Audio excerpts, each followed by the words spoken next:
It's a truck with a broom sweeping up debris, up and down the streets, keeping them clean. It collects the dirt with its own vacuum. It has a water tank and a sprayer too.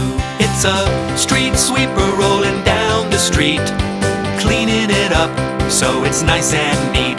It's a street sweeper rolling down the street, cleaning it up so it's nice and neat. It can help reduce pollution in the streets in your neighborhood.